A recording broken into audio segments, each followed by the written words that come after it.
Good evening, students. Today's in the business economics, we will take the next unit that is related with the indifference curve. Now, let us first start what exactly the indifference curve means and what is the meaning of indifference curve and what are the uses.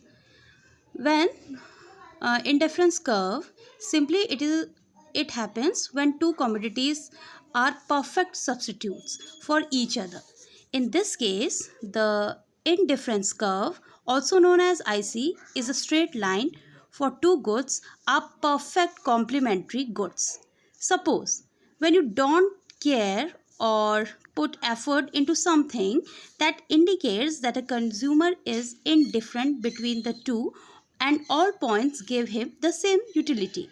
So here two things which are playing the major role.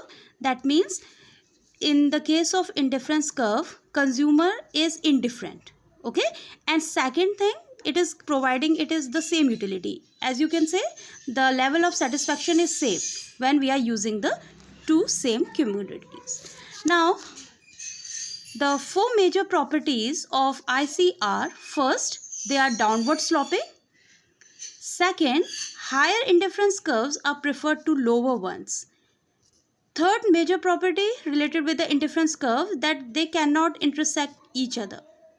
Okay, that simply means it is going downward sloping and it is not touching each other. Fourth one, IC difference are convex. Convex means board inward. The level of satisfaction is that curve which is coming inward, that is showing the IC curve.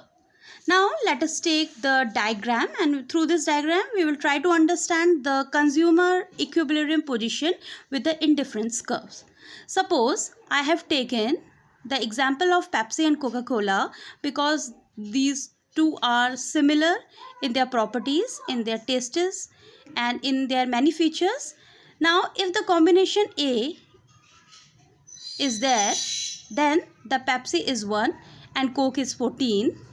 The consumer equilibrium at the B combination, Pepsi is 2 and Coke is 9. C is showing through 3 for Pepsi and 6 for Coke. D combination, for Pepsi it is 4 and the Coke is also indicating the same 4. And E combination, for Pepsi it is 5 and for Coke it is 2.5. Okay, now let us see that how the diagram makes clear. Now this y-axis, it is for the Coca-Cola and this x is for the Pepsi. Now the combinations, that as I told you earlier also, that the sloping is going downward, and here between the 14 and 10 it is showing the IC curve. That means here it is the IC curve slopes downward from left to right as the consumer give up some of the commodity and wants more and more for the other goods. So here this is clear through this example. Now, what are the basic assumptions that are related with the IC? First, there are always two commodities as we have taken here the goods. So whenever the question is related with the two commodities, which we have to show through the IC curve. Second thing, that it is non-satiety. Non-satiety simply means willing to consume more of both the commodities. If we are taking apples and mangoes, then same thing will apply here also, because the consumer will try to consume more of both the commodities. Moreover, the third point says that the IC curve is related with the ordinal utility. Ordinal utility, that means the consumer rank his preferences on the satisfaction that it yield from each of the contribution of the goods. So according to this theory, a consumer is always aims to maximize his total satisfaction. So you can say that this theory also touches the ordinal utility. And the fourth one is IC curve is based on the properties of marginal rate of substitution, that is also known as MRS. So the level of satisfaction is same. That means the IC curve cannot intersect each other. So it is used to explain that the marginal rate of substitution, sorry, this MRS is the marginal rate of substitution.